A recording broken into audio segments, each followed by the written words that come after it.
Good morning. Thank you for joining us.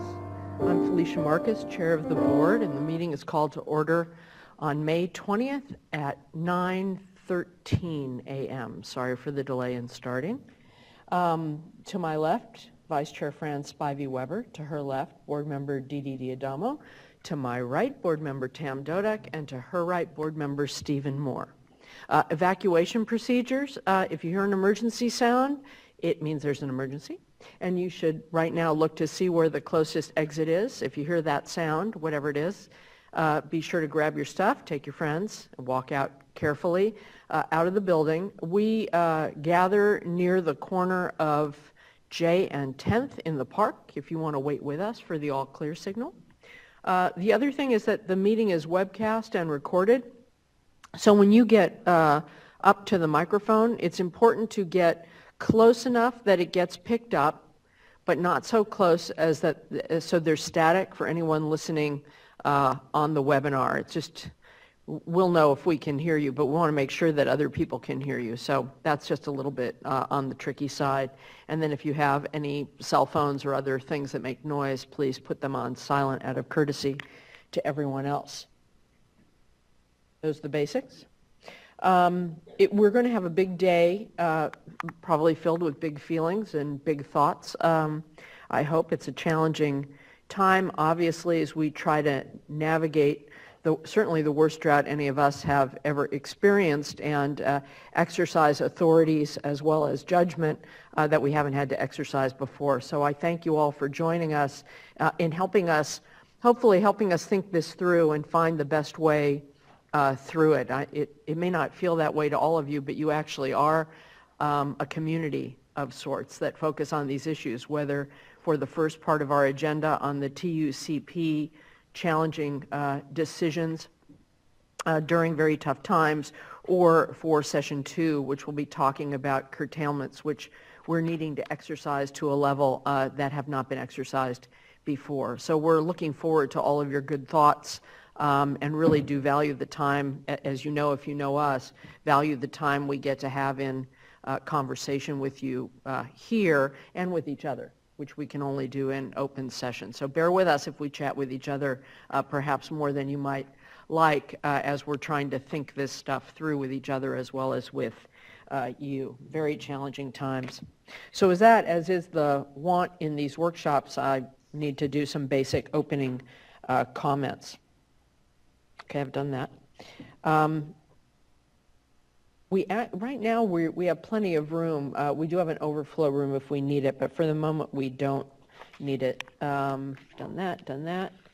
The workshop is being held in accordance with the public notice dated May 1st and revised on May 18th. It's an informal workshop. We'll not take any formal action today, and there'll be no sworn testimony or cross-examination of participants. The board members and its staff can ask clarifying questions of the speakers, and then after receiving comments at this workshop and conversing with you, we may provide direction to staff regarding future activities. At this workshop, the State Water Board will receive public input regarding actions that the State Water Board has taken or may take in the future in the Bay Delta watershed related to the drought. The workshop will be held in 2 sessions, with the first session focused on the State Water Project and Central Valley Water Project operations, including temporary urgency change, petition requests to modify delta flow and water quality requirements, temperature operations on the Sacramento and Stanislaus rivers, the temporary drought barrier, and water transfers. The second session will focus on drought-related water right curtailments in the Delta watershed and will begin no earlier than 1 p.m. Those that wish to speak on both session topics should present their comments together during either session.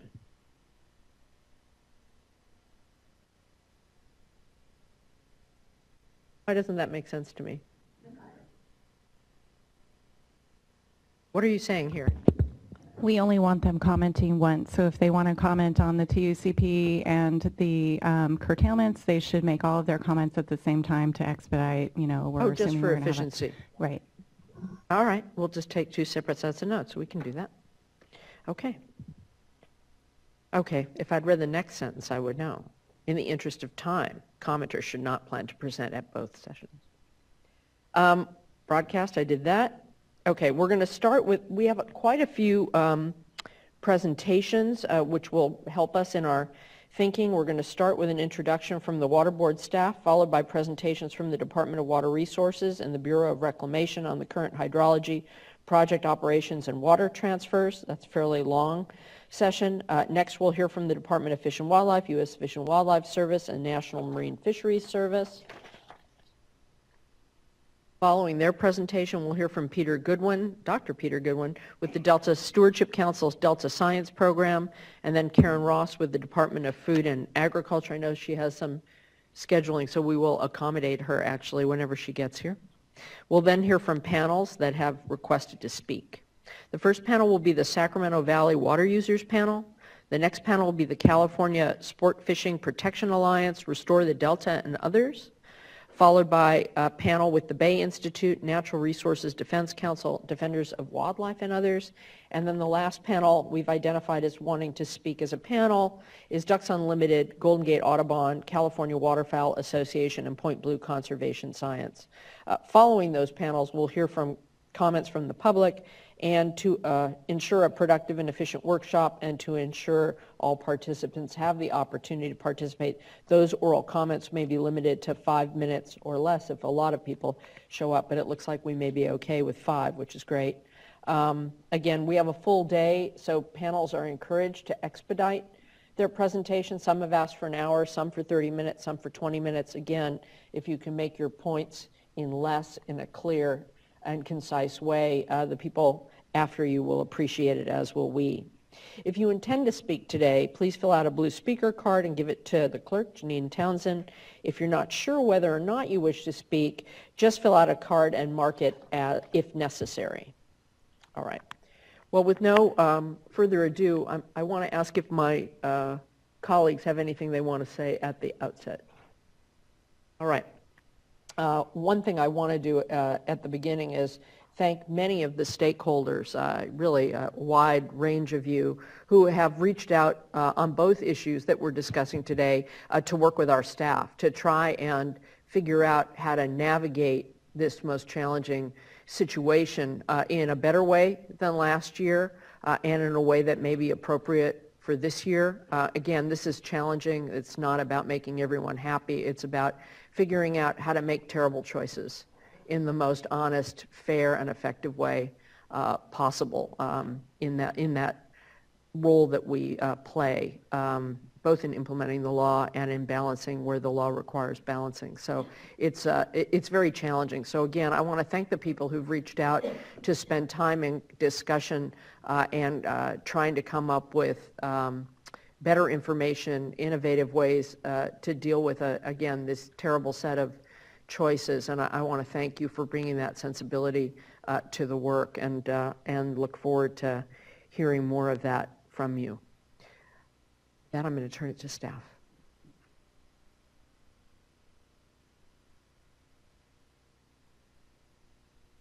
Good morning. Yeah, we didn't introduce everybody who's here assisting from staff. So, Tom, do you want to, for the record, explain the senior staff that are here, and then I'll let Diane do it for her panel. Thank you. To my left, Chief Counsel Michael Laufer, and to my right, Chief Deputy Karen Turgovich. And assisting the board are Janine Townsend and Courtney Davis, and Diane Riddle will introduce the staff. Hello. Again, I'm Diane Riddle. I'm an Environmental Program Manager for the Hearings and Bay Delta Program in the Division of Water Rights. With me today assisting is Scott Laguerre, an engineer in the Bay Delta section, and Dana Heinrich with the Office of Chief Counsel. So I'll start with a brief overview of the temporary urgency change petition and the barrier that's been installed this year, and then I'll turn it over to Scott to provide some context for the TUCP, sort of explain where water is going this year and what our TUCP actions have resulted in.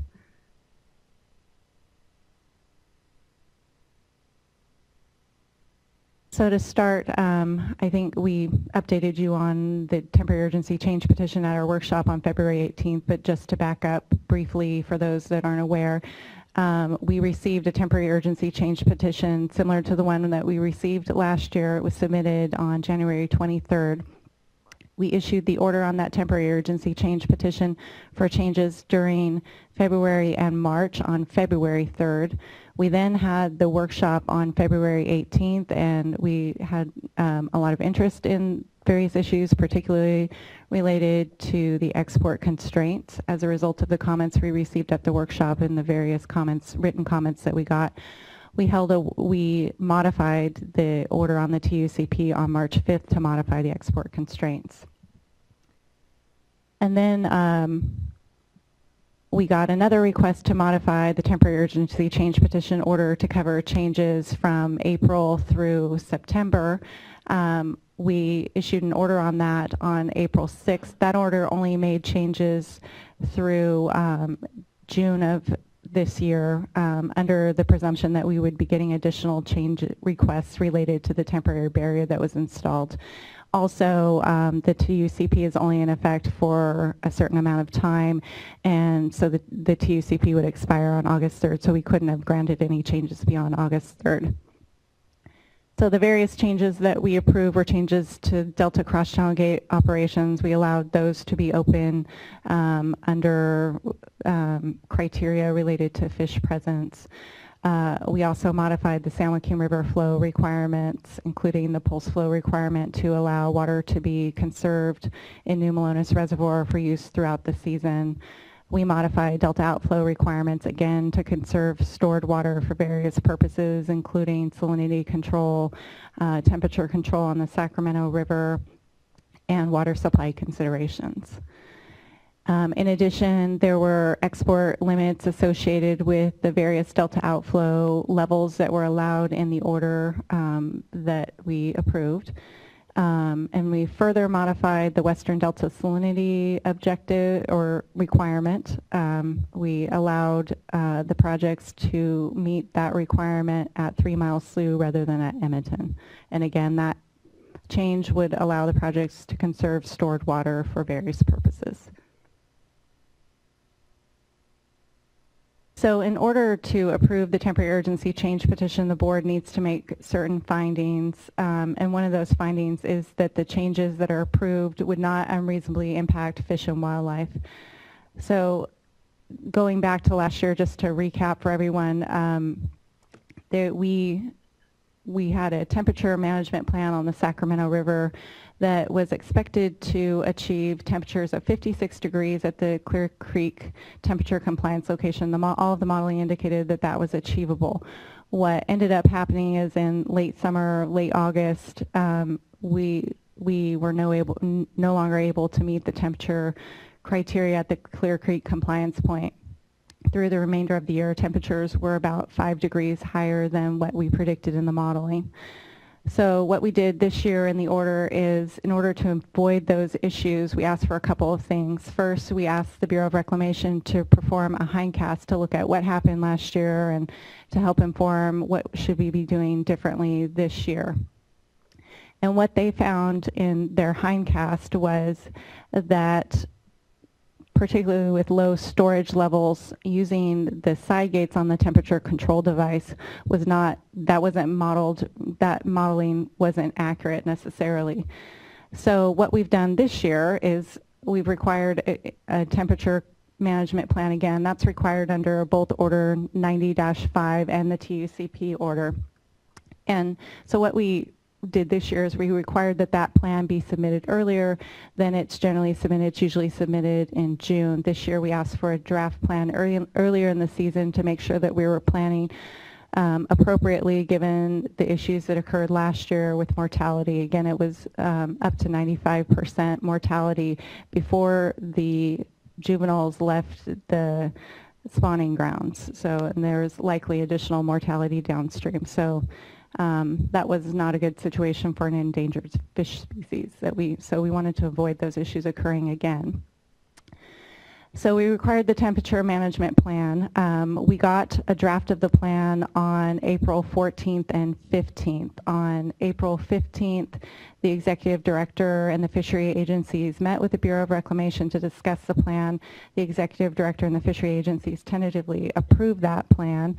The Bureau has since updated it with slightly increased storage levels and slightly increased exports, and they can speak to the details regarding that when they come up later. The executive director sent a letter responding to those plans recently on Friday, I believe, tentatively approving the plan again in writing and indicating that the Bureau should operate to the storage levels and flow levels that are included in the plan and should be modifying the plan if it's not able to achieve a temperature of 56 degrees at the Clear Creek compliance location. In addition, the letter from the executive director requests that the Bureau further explain the basis for finding that there's more cold water available this year than last year. There is more storage this year at this time of year than last year. However, the plan calls for similar end of Shasta storage levels as last year, and there's slightly less cold water. So we want to better understand what's going into the model, what's driving the results to show that we're going to get a better result this year than we got last year.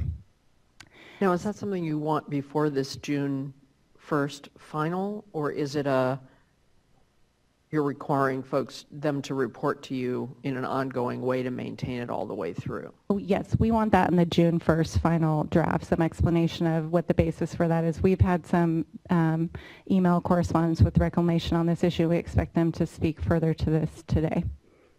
Yeah, I think we're going to want to understand what's different this year than last year and what gives them and you all confidence at some level that it will be better than last year. Right, we agree.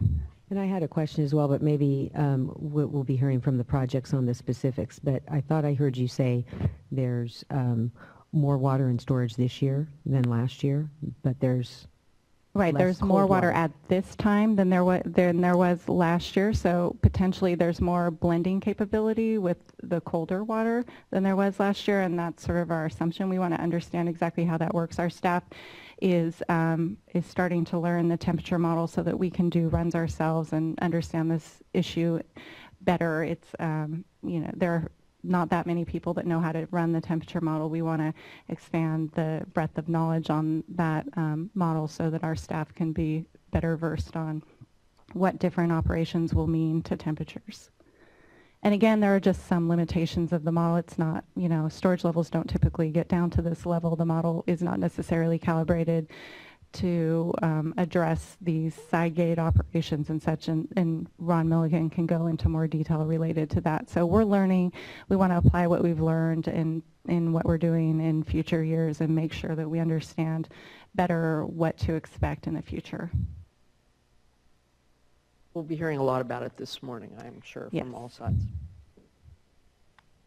So in addition to the Sacramento River temperature plan, the TUCP order also requires Reclamation to submit a plan for the Stanislaus River to ensure the reasonable protection of fish and wildlife on the Stanislaus River. This plan was required as a result of information that we received that New Melona's storage levels would be dropping to very low levels, similar to what occurred during the late 80s, early 90s drought, and that there would be significant concerns with temperature control on the Stanislaus River as well.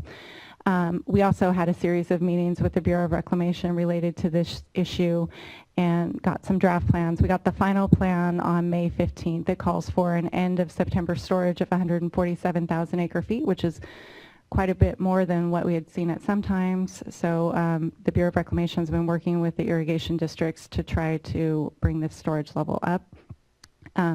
Still a little tentative what results we're going to get from the proposed operations. The Bureau of Reclamation is proposing to use the low-level outlet in New Melona's dam. They haven't done that on a sustained basis. They've done it for short periods of time.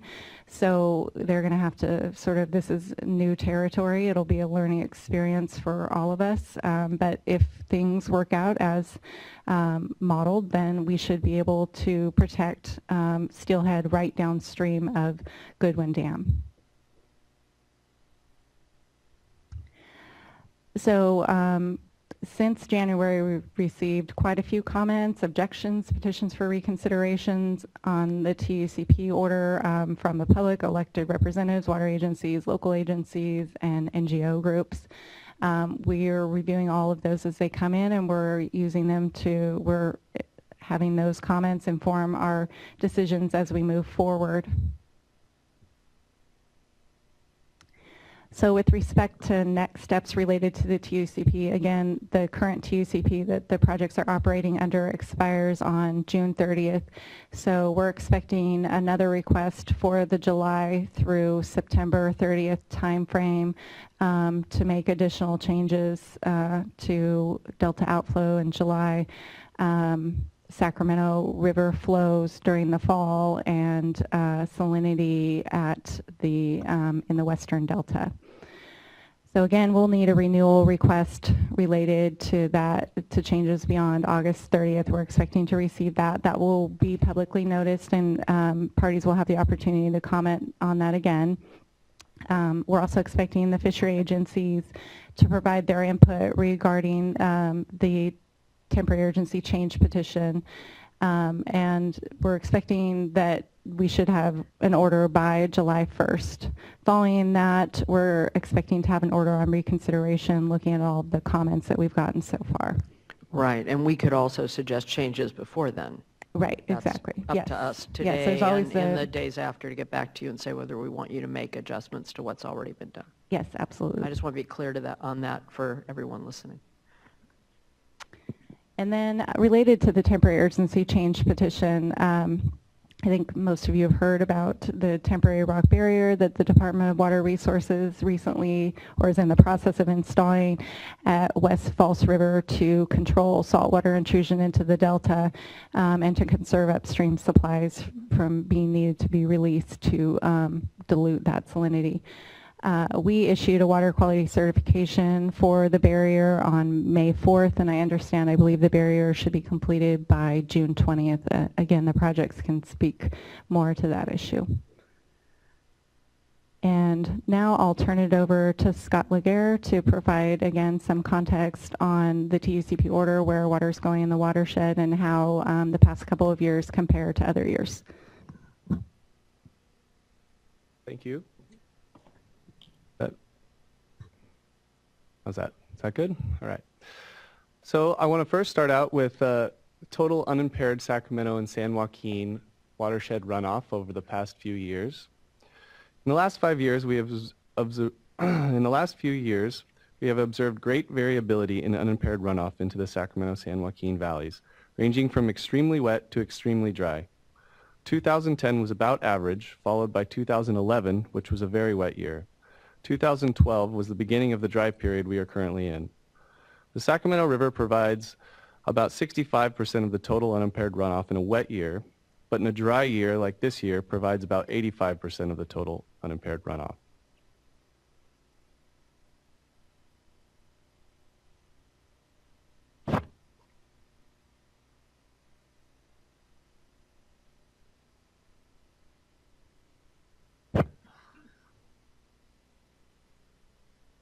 So if we look at the total net water use in the Sacramento-San Joaquin watershed over the same previous years, we see a similar pattern of the greatest total use in 2011 and the lowest in 2014 and 2015. To estimate net upstream use, I took the total unimpaired runoff plus imports, such as from the Trinity, subtracted year-over-year storage change in projects, storage reservoirs, and subtracted the volume of water reaching the delta. So you can see that the San Joaquin is shown in orange, the San Joaquin is shown in yellow, Sacramento is shown in orange, and then I have total delta exports in red and net delta consumptive use in gray. For 2015,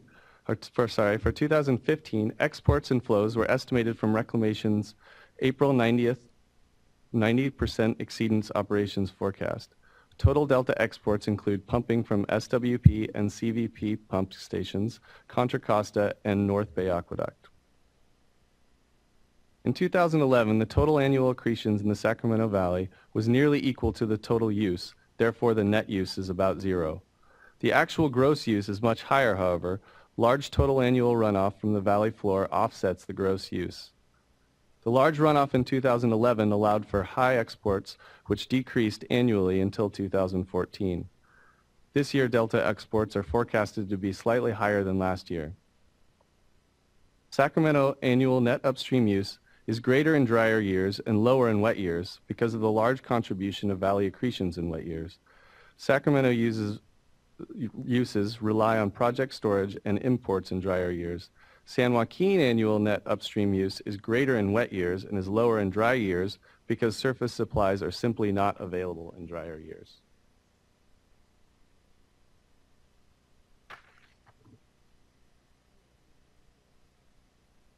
Okay. Doesn't have to be right now, but this is the first time I've seen. No, this is just the first time I've seen this chart, and I can't grasp what you said immediately. Okay, so some of this doesn't make sense to me. So can you try that one more time? I can't be the only one. yeah, no problem. Maybe I am. But So No, what I join you. what I'm showing here is the actual net use in each of these different regions. So the yellow is the San Joaquin net upstream use. So this is the amount of water that is flowing into the watershed, and then we're subtracting. So this is just showing the water that's not making it to the delta, basically. Okay, and then the red is the total delta exports, which includes the projects as well as Contra Costa and North Bay Aqueduct. And then the gray is net delta consumptive use.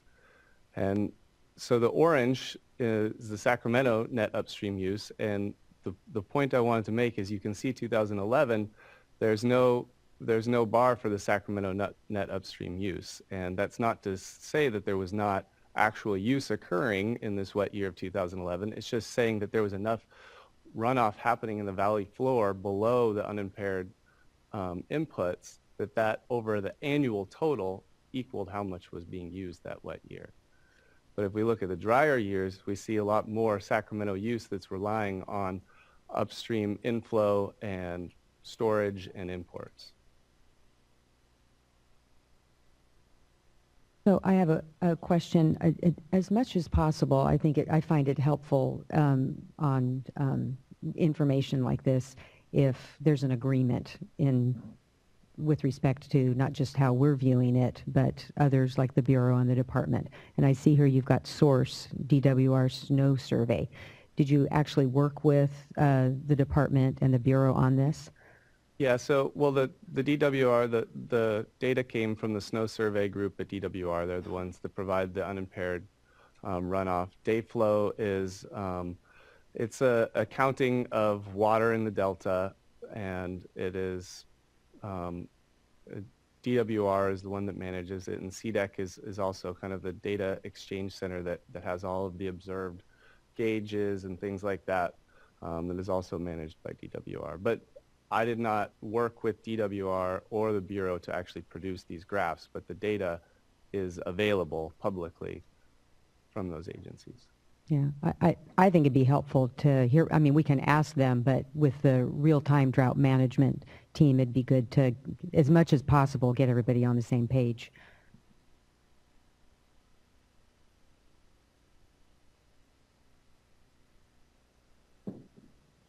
Okay, so now I've picked 2010, which was the last average year, and I'm showing the Sacramento-San Joaquin watershed budget. So the colors on the left are the same as what you saw on the previous slide for 2010, but now I've added one more large piece of the water budget, which is delta outflow. Delta outflow, which is shown in blue, makes up nearly half of the total water budget for 2010, which is over 20 million acre-feet.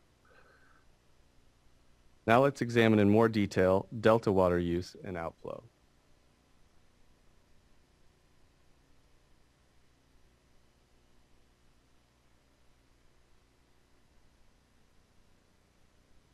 Okay, so there's a lot going on right here, so I'm going to kind of go through what I'm showing first. So this is again for 2010. This is showing delta water use, which includes delta outflow, export, and salinity control. So along the bottom, we see a time series of delta outflow and exports. And then on the top, we see the annual totals. Okay. So I broke up delta outflow into 3 categories: salinity control, regulatory outflow, and uncapturable outflow. Salinity control is the base outflow that is required to maintain salinity control at the export locations. Regulatory outflow includes all water required under D1641 objectives, including Table 3 and X2, as well as other limitations on pumping, such as OMR limits and EI ratio. Uncapturable outflow is outflow that exceeds the capacity of the project export pumps that is not required under regulatory outflow requirements. How about water quality? Well, it's the So- salinity control. So salinity control, is that not just general, it's all of the factors for in the Delta, Contra Costa, all those different things. Yeah. That all gets into the salinity control bucket. Correct. Okay.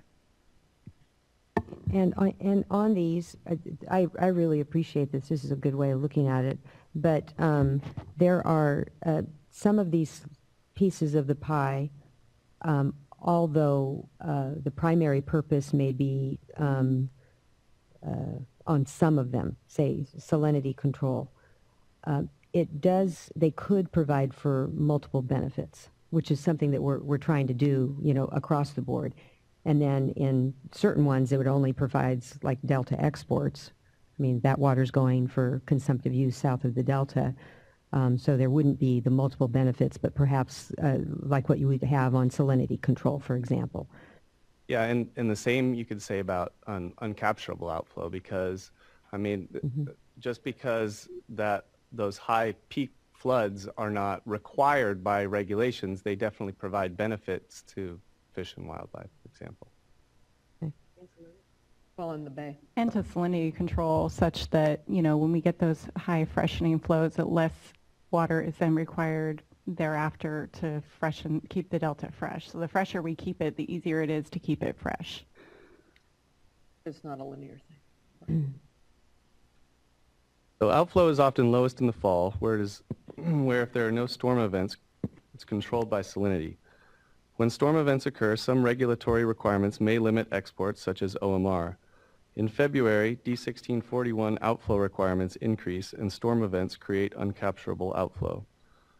Exports are limited in the April and May period by San Joaquin IE rate requirements.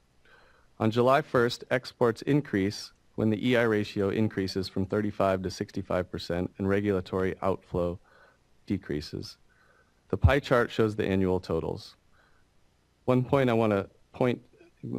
want you guys to see is that the regulatory outflow makes up 14% in 2010. Well, but, okay, on uncapturable outflow, in part, some of that water cannot be captured because of regulation, biological opinion.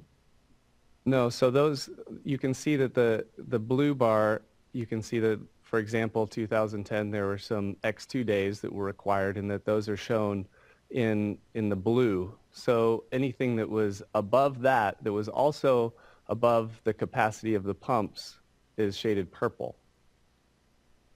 But, Right, I think the but question isn't it begs is where the red is higher in some places. It's hard to understand why earlier on. Yeah, so it's maybe a little bit hard to see. So the exports are stacked on top of each other. So the exports are shown in the same graph, but it's not actually outflow, right? Because it's going, if you think about the time series at the bottom is the total water leaving the Delta, and the red is going out the export pumps, and all the other colors are going out through the bay. Yeah, but on uncapturable outflow, part of the reason that some of that outflow cannot be captured is because there are restrictions on exports. Not the purple. The purple is physically what the projects cannot capture. The blue Okay. is what they could capture, but they're not able to capture because of regulation.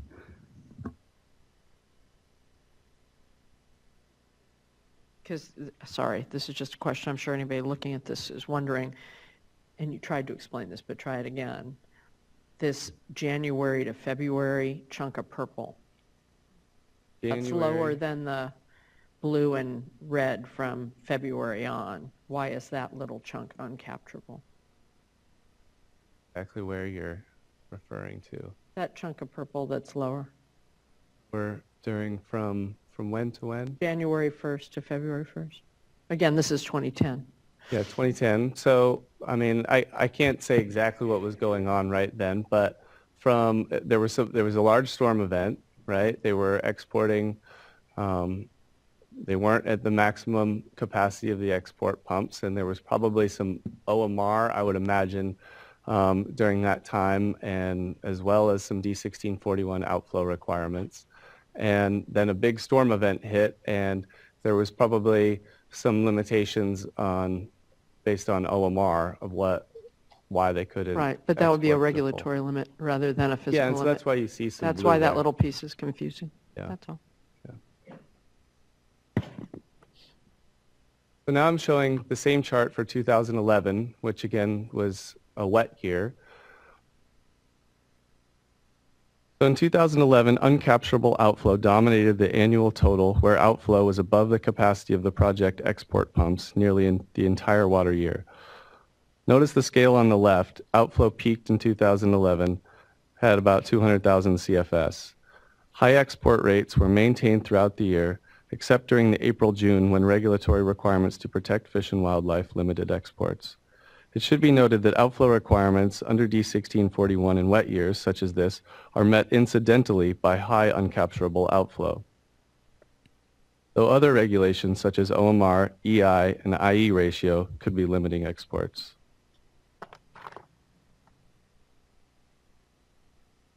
The next few slides show the same thing, but over the last 2 years of the drought.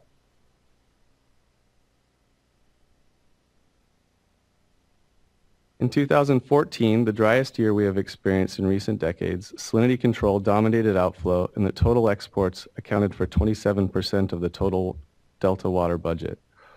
Regulatory outflow limited exports during some storm events.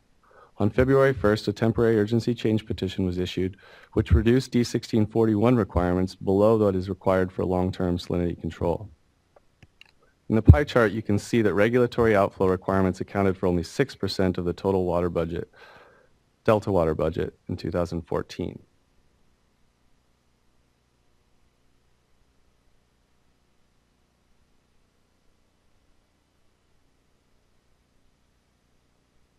So in 2015, I have shown observed data through April and forecasted flows the remainder of the water year.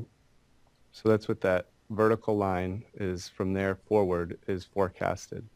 And in the pie chart, the dotted areas are forecasted. Outflow again is dominated by salinity control for most of the year. Storms around the end of the calendar year and at the beginning of the end of February produce some large uncapturable outflow events.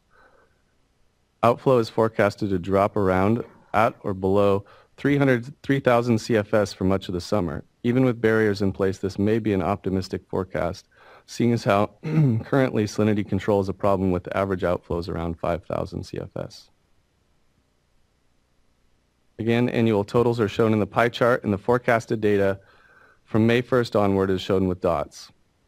In 2015, regulatory outflow is estimated to be only 3% of the total Delta water budget. So now that I've described Delta water use in detail, I'd like to put it back into perspective of the entire watershed scale.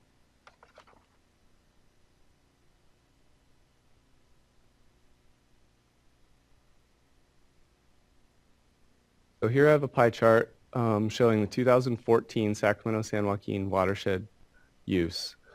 So we see some of the same numbers we saw earlier with the whole watershed use, but then I've broken up that Delta outflow chunk into more pieces. So for 2014, upstream Sacramento net use made up over a quarter of the total watershed use, along with Delta salinity control making up another quarter. Delta exports were over 2 million acre-feet, or 17%. San Joaquin upstream use and Delta consumptive use each made up about 10% of the total watershed use. A relatively small amount of Delta outflow can be categorized as regulatory outflow of less than 500,000 acre-feet. I also want to point out that other than some minor evaporation in refuges, really this is the only water leaving the system specifically for environmental needs.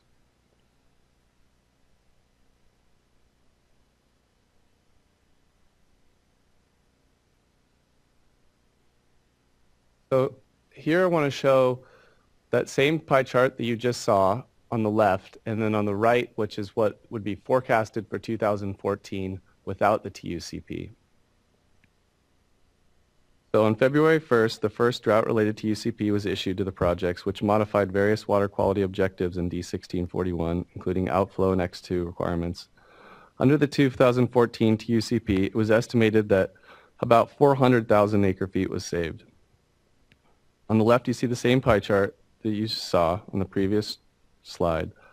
And on the right, you see an increase in regulatory outflow and a decrease in total delta exports estimated without the TUCP in place. Some of the TUCP savings could have gone to increased upstream net use as well as exports. However, for the ease of this presentation, I've shown them going to delta exports.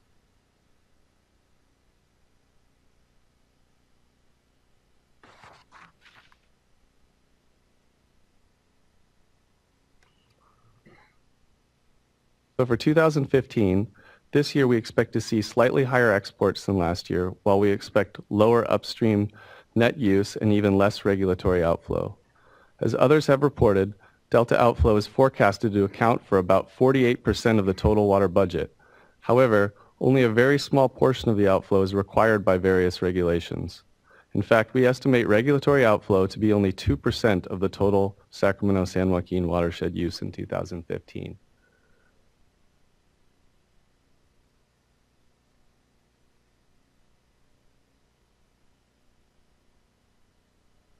But isn't salinity control a regulatory requirement? It is. I mean, you could consider it that, but if there was no regulation in place, that would still be required to maintain the export. So that's why I broke it out that way. Okay, and so really the regulatory piece is largely fish passage regulations rather than, or maintenance of... So I think the point is that the projects would maintain that salinity level with or without our regulations, because they need to in order to export water, and export water that's of a usable quality for agriculture and M&I uses. But without it, what would the different pieces of the pie look like? Kind of getting back to what I was saying, it serves multiple purposes. Yeah, I mean, you could add the salinity control to the regulatory flow, and that would give you, a pie that represented the multiple uses of salinity control and then the regulatory. And yes, salinity control is regulated in D1641 and is a regulatory requirement, but it's also just a physical requirement for operations of the pumping facilities. So it will be maintained if the projects are going to continue to divert from the delta. Right. I think the question, I mean, again, all of these the pie charts are very illustrative, but there are different ways of doing it. I do see this as trying to dispel some of the myths about fish versus farms that people use as a shorthand that may err on the other side as well to make it seem like there's nothing to protect fish. So it's sort of, the pie charts are illustrative, but there's no one perfect set of pie charts because, in fact, the same molecule of water meets multiple needs. Although these are helpful to look at, you could have another set of pie charts too. So I just want to make sure you're not overcompensating because of an exaggeration that's come out and then overcompensating the other way. So again, it's illustrative for us to think about, but it may be that we need lots of, I'm going to want to go over these afterwards with all of you to really understand it. And I guess I have one other question or observation that I want to check with you. If you didn't do the salinity control, let's say, you really couldn't do the export, it would really affect the exports. They'd go way, way down, correct? Yeah, correct. I mean, you can ask that of the projects when they come up, but I mean, what salinity, I mean, the salinity control number that I used came from project operators. They said that they need to maintain over a nominal average of 4,800 CFS to be able to maintain salinity long term. Right. So that's where that number came from. And then if outflow actually dropped below that, I used what the actual outflow was. So, and the TUCPs require less than that for long term. So actually you couldn't take the entire green and put it in the blue if you wanted to. Yeah, I'm not suggesting to put it in the blue. I think it's good to separate it out. But I appreciate what the chair is saying about, fish versus farms, because really a lot of this is shared. So without salinity control, then the blue piece would have to get larger.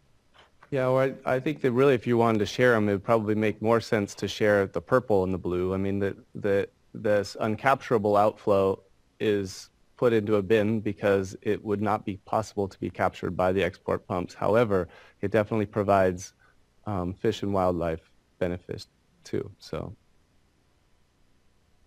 Hi, this is Les Grober, Assistant Deputy Director for Water Rights. I just wanted to punch one more point here, because I hear all the comments, and I think the reason for presenting this is to look at it a different way. I mean, it's really to start a conversation about, because there's a lot of information about where water is going. But the reason that's called regulatory outflow also, as Scott has already said, it's above and beyond what you need for basic salinity control. And again, this is to show the big numbers, but it's regulatory outflow, not just for fish and wildlife, because there are things like Emitin that's been controlling for ag beneficial uses in the Delta as well. These are some of the things that we adjusted as part of our TUCP. So when you look at the water savings, that was a piece of what my question was about. Yeah. So Emitin and those relaxations are green or blue? Sorry, Emitin is blue. That's yes. Blue because green would be what is to be able to maintain salinity at the export locations. Okay, so, yeah, I was actually asking about the other water quality parameters in the Delta, but salinity is the... So for last year, for example, we adjusted Emitin, and that resulted in about 150,000 acre-feet of the savings of 400,000, and that was to adjust the salinity standard for protection of ag in the Western Delta. So the blue piece got smaller, yes. So there's basic salinity control to maintain exports as opposed to other salinity controls that are throughout the plan to protect other beneficial uses.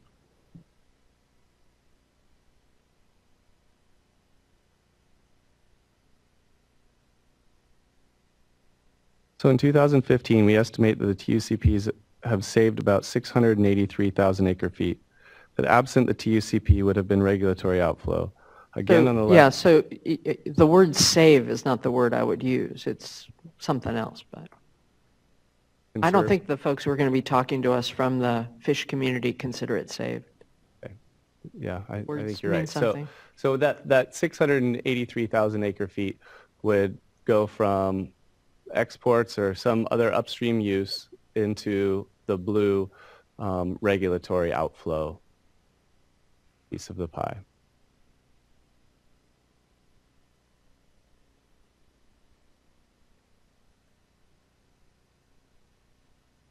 Okay, that concludes the staff presentation.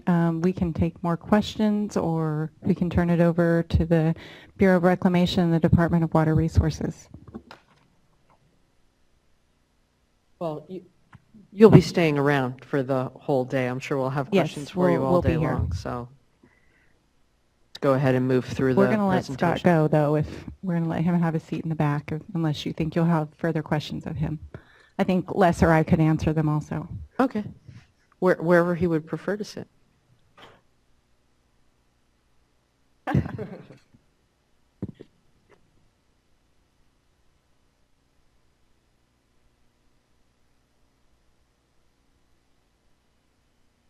So now I think we can call up the Bureau of Reclamation and the Department of Water Resources for their presentation.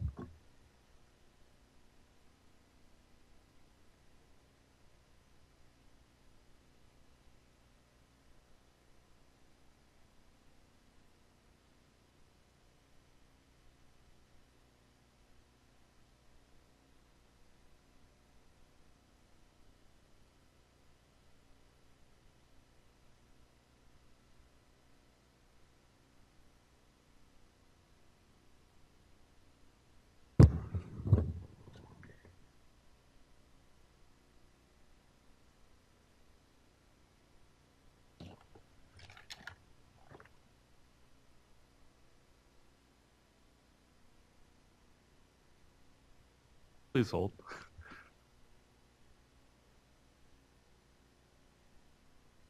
Moving the PowerPoint over to the correct location.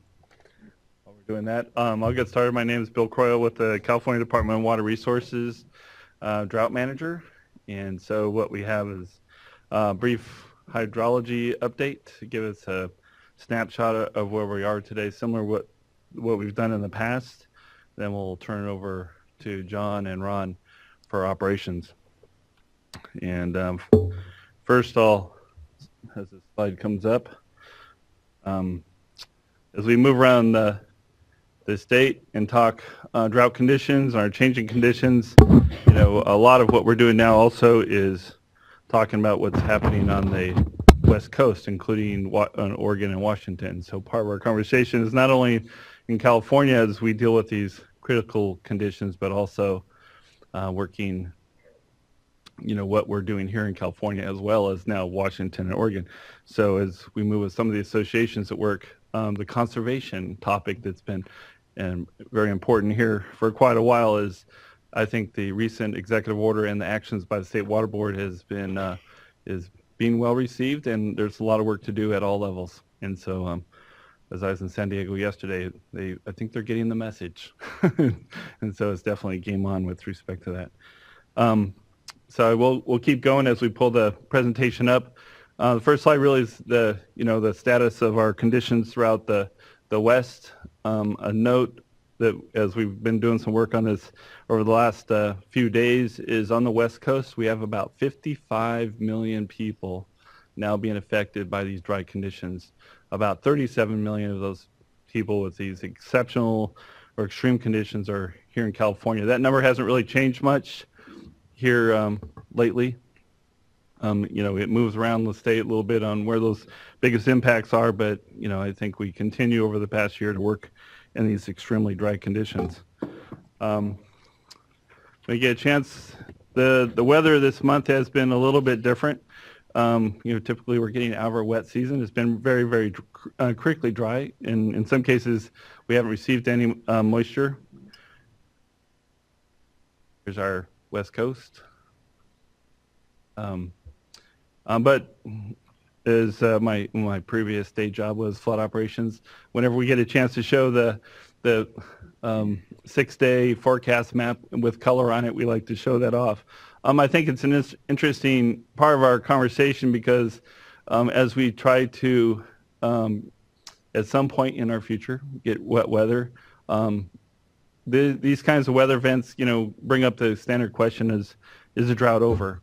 And I think this is also an opportunity. The drought's not going to be over for, you know, even if it gets really wet this winter because of our extreme groundwater conditions that we've seen here this year and the need to recharge. But we'll take these kinds of weather conditions, and the forecast is we'll see a number of small systems, certainly in Northern California along the higher elevations in the Sierra, to bring us a little bit of rain. Not a lot, but a little bit, and occasionally some snow. And we've seen that over the last week, and we'll see that as forecast here out in the next 10 days or so. I guess April 1st snowpack survey was a little rough, 25% below the historic low. Of course, that means one of our key storage reservoirs for water in California didn't really exist, which results in minimal runoff. And part of our conversation is the loss of those cold water resources as we move through the melt in the year. We'll move on to our 8-station index, and again, that's just kind of timestamp where we're at within this important watershed. So we're sitting about 74% of average to date. And I think this graph is important because we also kind of track, you know, what this means as it compares to the last couple of years in this dry period that we have, and then also comparing against our historic driest periods. And so we did do a little better certainly in this watershed than we have in the last couple of years, but with the lack of snowpack now we're pretty much have what we have, except for these little tiny events that may come through the system. Moving on to the 5-station index, this is a little rougher in this part of the state. This is 45% average, and I might add, I didn't add the graphic for the Tulare, but it's also about 42% of average. And so it's, again, tracking below the last couple of years as we've seen more weather in Northern California than we have in the central or southern Sierras. So we're 17% or 17 inches versus the average at the end of the year, looking at 40. A reservoir graphic, again, this is kind of our standard overall view of where our different reservoirs. I'm going to go through a couple of the key reservoirs on our right list there in just a second. But again, looking across the state, 154 reservoirs or so, we're now dropping down from that 60% we were, say, a month ago, you know, working at about 56% as a whole statewide. Trinity Lake, and so we'll briefly go through these, but just relate to the questions we've already heard this morning. So in this case, we're slightly below last year's storage based on the black line being last year, the blue line being our current track on our storage for Trinity Lake. Shasta Reservoir. So here the blue line is above the black line. Again, the black line is last year. And you can see we're, in both cases, we're starting to pull water out of those reservoirs. Lake Orville. So we almost made it to the storage that we had last year, a little earlier in the season. And of course, now we're starting to pull water before we did this last year. Folsom Lake. So in this case, again, the American River watershed has been somewhat unique as we look around the state and did get some better weather than most of the watersheds, kind of like what we saw even last year. And so in this case, we actually made it a little bit above average to date, as we can see where the blue line went above the kind of shaded area, but then we're dropping back now. We're just slightly below where we were this last year. New Maloney's Reservoir, sitting in about 465, almost 466,000 acre feet.